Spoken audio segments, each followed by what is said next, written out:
Kakashi. Elite. I mean, he has a really good backstory. He's just mad cool. He cares about, you know, the leaf. He fights in a really cool way. I need another word than cool. But Kakashi, like when I think of Kakashi, cool is the word that comes to mind. He's just a cool character. You know, I enjoy everything about Kakashi, and I think the sacrifices he makes for the leaf, like you can't underrate those things. He's just, you know, he's an amazing character. He's a great guy overall. You know, put him in elite. Kaneki, okay, so I'm putting Kaneki in mediocre because Tokyo Ghoul was mediocre. I think Kaneki was a highly wasted character. Him, you know, basically being forcibly turned into a ghoul. He never wanted to be a ghoul. You know, having to deal with, like, you know, now his diet is humans when he literally was a human yesterday. I think that could have made an amazing character, but they just went nowhere with it. I even read the manga. Like, if we're talking manga, I'd probably throw him in solid, but I'm talking about anime here, so he goes in mediocre. I think it's unfortunate. You know, wasted potential in anime is one of my least favorite things, but I mean, what can you do? Sumi, bias time. So Sumi has literally said like 7 words in Rent a Girlfriend, but I love her, so whatever. Kaori, I think was her name, from Your Lie in April. Yeah, I'll put her in solid. I think that she's such a strong character. I'm like, I don't want to talk about Your Lie in April too much because it's gonna make me sad, but she's a strong character. That's all I'll say. Katarina Kleiss from My Next Life as a Villainess. Dang, solid is getting kind of full. She's all right. I mean, an isekai protagonist, you know, most of them don't actually get higher than I anyway, so what can you say? But I do like that she is basically living out a game that she's already played, but she knows the ending and she's trying extremely hard to avoid that. But that's more about the story than it is about the character. As a character, just, you know, she's there. I think that, you know, if they wanted to, they could go more in depth on her, but if they don't want to, they don't have to, because that's not how isekai really works. So, you know, Killua, great character. I mean, again, I need more words other than cool, but you know, he's an awesome character, and his loyalty to Gon, that is the good stuff right there. A loyal character who, like, you know, will fight for his friends over. Actually, now that I think about it, the way Killua was written was really good, because he overcomes like the whole, like, you know, the way he was raised and his family, and you know he was basically just assassinate, not much of a personality. He actually grows into being yeah, wait, now that I think about it, Killua, like, when we first meet him, you know, he's chill, but at the same time, you know, he'll just slaughter someone, you know, on sight, you know, whoops, killed him, and, you know, no regrets or anything. And it's not like that really goes away. He'll still kill, you know, he does what has to be done, but I think that they expand him outside of just the assassin with no personality character. Also, Killua is one of those characters in anime who, if you pay attention, like, he actually changes his outfit, you know, more than once in the entire show, which, you know, that actually shows a little bit of his personality, if you ask me. Kirito, SAO. Everyone says SAO is trash. It was my first anime, so I call it mediocre, but Kirito is a bad character. I mean, he's literally just God. God with no personality as well. He just runs around, you know, there's never a doubt in your mind that he'll lose. Like, you see him go in a fight and it's like, oh my gosh, he's about to fight the most powerful whatever in all of Sword Art Online, and you just sit there, you're like, yeah, he's gonna win. And then, you know, he looks at a girl and she's in the harem. It's just like, okay. Koto Naha, I cannot say this girl's name correctly, from School Days. I mean, bad character, bad anime, but like, it's kind of funny. Like, she just let her mans get stolen. Like, her man got stolen right in front of her face and she did nothing. So I do find that kind of funny, but, you know, loser. This guy from Kosei? Yeah, Kosei from Your Lie in April. Solid character, well written, overcomes. Wait, actually, I should move him a little higher. He overcomes a lot. You know, he had such a serious thing holding him back from being able to play the piano, and then she's kind of the reason that he's able to overcome. But like, they wrote him in a really good way. Your Lie in April is just one of those like tells a great story type of anime. But you know, coolness, he's kind of lame. Kurapika, I mean, elite. You've got a character with a really good backstory who had a goal in mind, pushes towards that goal, develops some as a character, has to go through so much pain to, you know, complete their goals. Really well-written character. I mean, you know, if we're being honest, Kurapika's not really a main character after a certain arc in Hunter x Hunter, which was, you know, disappointing.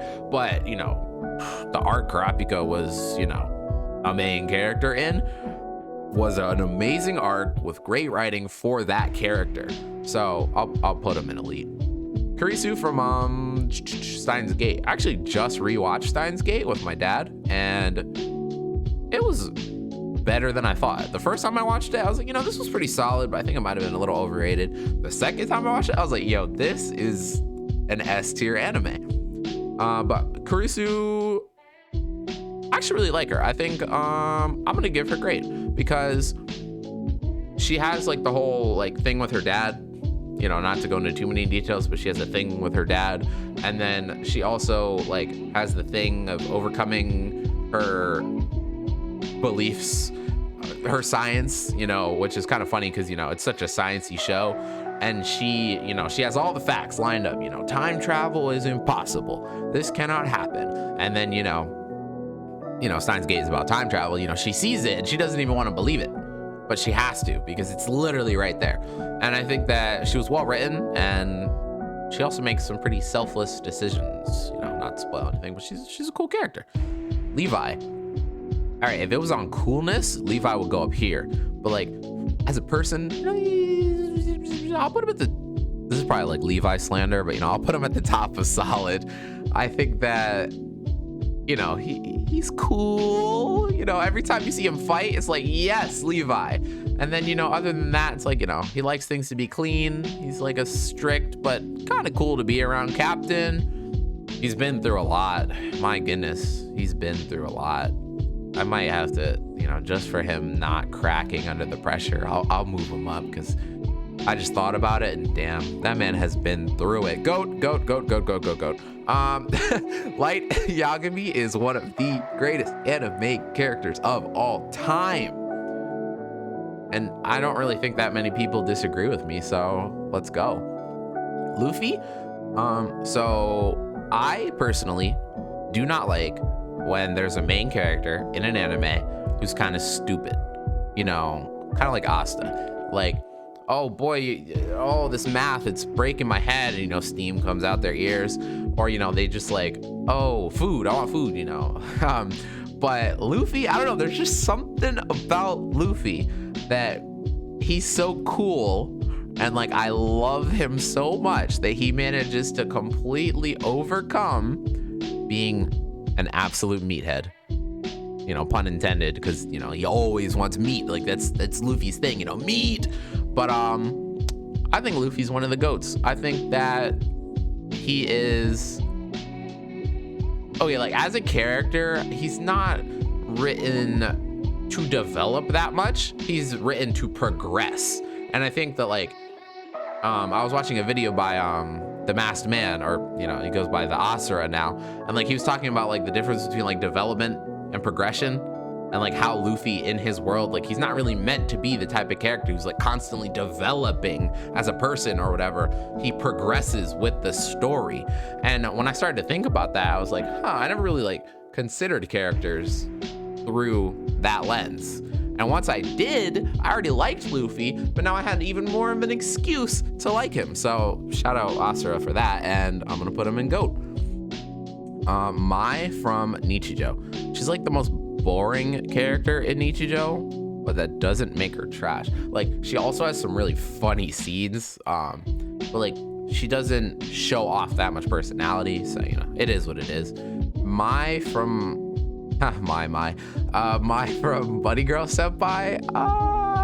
She's like, again, Bunny Girl Senpai, story over characters. No. Makoto, trash. One of the this guy is one of the worst characters ever. Like, you just want to punch him in the face, but you know, justice is served. So that's all I'll say about Makoto. Ishigami, after season 2, low grade. I think that he was one of the best introductions to the show. He's funny. He has a really, you know, I'm not gonna say unique, relatable? Not relatable that much, but like, you know, semi-relatable personality. And once we got to see like what makes him tick, that definitely boosted him in my my eyes. Mayuri, whatever, from Steins Gate. Actually, you know, if like this was after my first time watching it, I'd probably put her in mediocre. But like now that I've rewatched the show, thank goodness, I think she's a really solid character, because one thing the show is very quick to point out is that she's always paying attention. She sees what's going on in everyone's life. And like, she seems like a little bit of an airhead, but like, she's really not. She's more of a people person surrounded by book smart people, but that doesn't mean that she's not smart. Like, she watches her friends and she can kind of tell what's going on in their lives, which I think is, you know, that's an intelligence in its own right. And the way she acts based on her observations makes her like a really good character. Like, now I kind of want to put her in great. My own arguments convincing me to put her higher. Yeah, I think she's actually a great character. Like the observation and then her reactions, and then, you know, she's just like really cute, you know, with the old love that. Yo, this guy, Megami from Jujutsu Kaisen.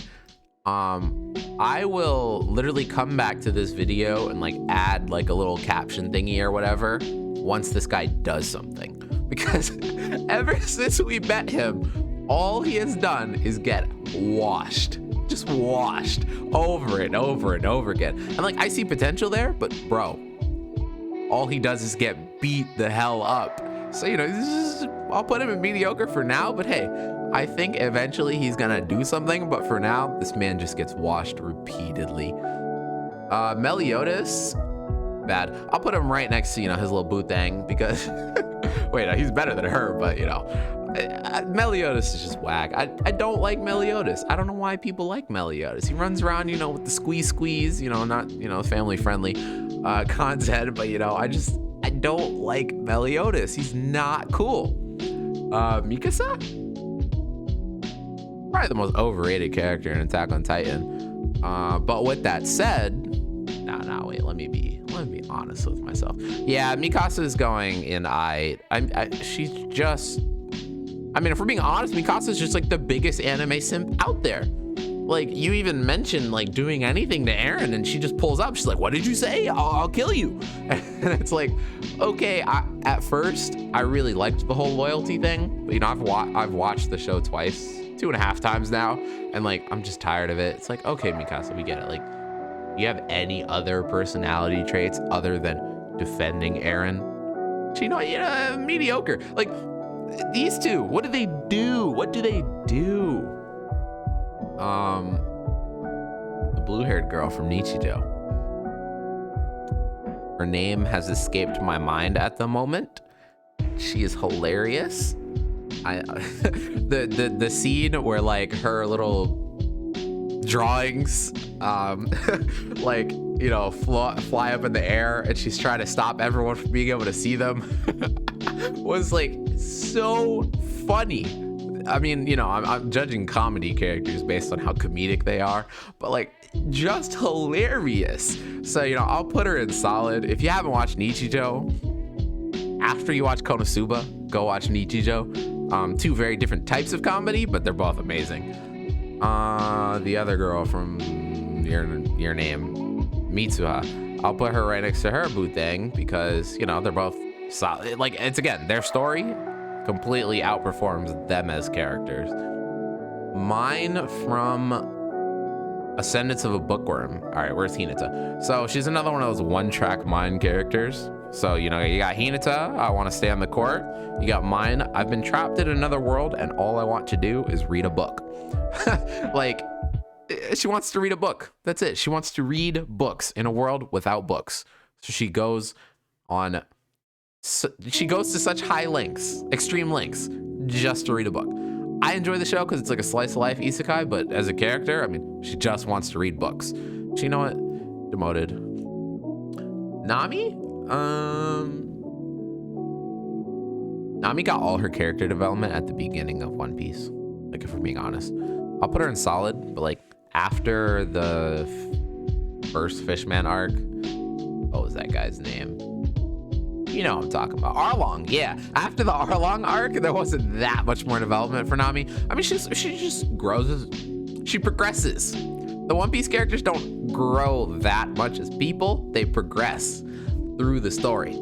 So, you know, she's cool, but she's just Nami. Nana Hiraragi, or however you pronounce her last name. Yo, this girl, really cool character. Slight manga bias there, but just within the first 12 episodes of the show, she is really cool. She's finessing the system. She has like a interesting goal in mind. She has two personalities, one of which is just like the, hey everyone, you know, everyone loves her, whatever personality, which was fine, you know, it's cool, you know, goes along with some of these other characters. But then the personality we, the viewer, get to see, you know, like when the screen gets all dark and we get to see her not so friendly thoughts, that's the Nana that I like. So I think she's a great character. The robot girl, Shinonome, whatever, from Nichijou. Excuse my trash pronunciations, please. Where is Hakase? Yeah, I'll put it right next to Hakase. I think these two have one of the funniest, like, running jokes in Nichijou. Like, she just wants her to take the key off her back, but she won't. And everything related to that is really cool.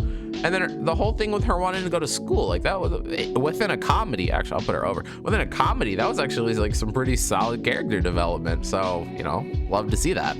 Especially since Nichijou is kind of like a collection of one-shots that also progress. Like, for her to have gotten as much development as she did, here we go, me convincing myself to move someone up. Yeah, Naruto.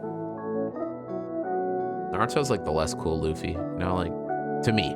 He's not that smart, but he has like a goal in mind. He pushes towards it. But he's like the dumb, you know, give me food and fight for my friends. And I don't know, maybe I'm just jaded against that type of character. I mean, I'm putting him in grade, so like, it's not like I'm slandering him that much, but like, I don't really feel him like that, you know? Subaru Natsuki. So, whatever, I'm gonna put him where I feel like, and you know, we can argue about this, but seriously, yeah, I'm putting Subaru in GOAT, because when we first meet Subaru in ReZero, he gets isekai'd in like the first like 2 minutes of the show, right? He doesn't even have to die to do it. He blinks and he's in another world. His first reaction is, let's go, I'm in an isekai, I'm about to be the OP harem collecting, you know, god tier character, let's do this. And the world beats the hell out of him for thinking that. And from that point on, does he change? Not really. He gets like addicted to the sight of Emilia and he wants to save her. And he kind of goes through that. He dies a few times, you know, obviously. And, you know, then we get to like the mansion. And you've got the mansion arc. And he doesn't really change that much in that arc either. He goes through a lot, but he doesn't change that much. Then you get to that disgusting capital arc. And I despise that arc, but it's so important for him as a character. Because he does some of the most, like, I call it the cringe arc, because like watching him speak was painful to watch. Like at that point in the show, he'd be in bad. Like you just don't want to see Subaru on screen anymore. Then he goes through the suffering. And I think that kind of like forced him to change a little bit. I think Rem's speech to him slowly started to change him as a character. I mean, like literally, like she says, you know, it's like the roll credits moment. She says like, we'll start from zero. And it's like, from that point on, he really does develop as a character. And like a lot of people have disagreed with me on this, but I really think that Subaru as a character is really well written. he develops so much throughout the show, especially like season 2. He's so different. There's like that one scene where Garfield or whatever his name was like, you don't know pain and suffering, and like Subaru just looks at him and he's like, no, trust me, I do. And I just think that, you know, he's really bossed up within this world. He's not that powerful. I mean, my goodness, some of the powers they've been showing off in ReZero lately, they're like gods among men in their universe, but he still pushes forward. And, you know, he does everything for the people he cares about. And so, totally willing to argue on it, but I'm putting Subaru as one of my goats. Nezuko, I mean, if we're being honest, you know, not mediocre. She's cute. If this was the best girl competition, she'd go somewhere else, but, you know, she doesn't talk. She doesn't develop. You know, she's just stuck as a demon. She doesn't do that much, so I'm not going to put her that high. You know, she's cute. She fights. Nice. Okay. Noelle. A tsundere. So, like, tsunderes kind of annoy me, but also, like, I kind of like them at the same time. So I'll put her at 8 because she's kind of been developing. Like, they're kind of starting to develop her outside of just being the tsundere. So I'll see where that goes, and, you know, maybe she moves up. But for now, again, it's another one of those ones where it's like, if this was the best girl competition, maybe she goes somewhere else, but it's not. So yeah, Norman. I'm right next to Emma. No, actually, I like Emma more. I'll put him right around here. Great character. I don't want to say too much about Norman. Laurent. So Great Pretender was one of those shows where I didn't think that the characters would end up like developed or anything, but like when we saw like Gabby and Laurent's backgrounds, I mean, the arcs are kind of, they're almost built around the characters' backgrounds, but in a way that doesn't make it like, hey, here's the character's background arc, which was really good writing, for one. And for two, Laurent, once I got to see what drives him, what makes him do what he does, he ended up being a really solid character. Sanji.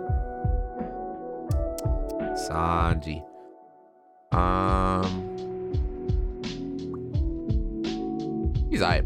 So the thing about Sanji is like I really liked him, and then you get to like Whole Cake or whatever, and oh, Sanji, I guess, you know, you could argue that Whole Cake is character development for him, but like it was bad character development. I did not like what he was doing. He was just being stupid.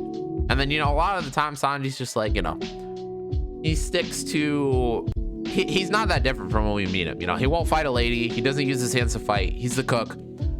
Nami Chuan, you know, so like that's Sanji in a nutshell. He's alright, you know, when he fights, I enjoy the fight scenes, but you know, as a person, stay over there. Raphtalia. Also, so the thing about Raphtalia is like, and then, you know, I'm just gonna say Rising of the Shield Hero, minor spoiler. Why in the world did Raphtalia have to put the slave pact back on? Seriously, why? Why? Just why? Because she actually does develop as a character. Like when we meet her, she was like this shy, small thing who, you know, she was too scared to do anything. And then, you know, because the Shield Hero is fighting against the Waves of Catastrophe, she wants to fight against the Waves of Catastrophe. And like she kind of grows into like this, you know, pretty solid character. But bro, maybe it was just the writing being the writing, but like, why did she have to put the slave thingy back on? That was so stupid. I was just like, come on. I see you growing as a person who thinks as an individual. Sure, she was like as a slave, but she was an individual. She was an individual person. And then she kind of just literally like crapped all over her own individuality in that moment, in my opinion. So I'll put her here, but like, I almost want to put her down here. Like, why? Why did she do that? But anyway. Hey everyone, me again. Thanks for watching part 2. If you enjoyed this part, feel free to subscribe. Part 3 will be up tomorrow.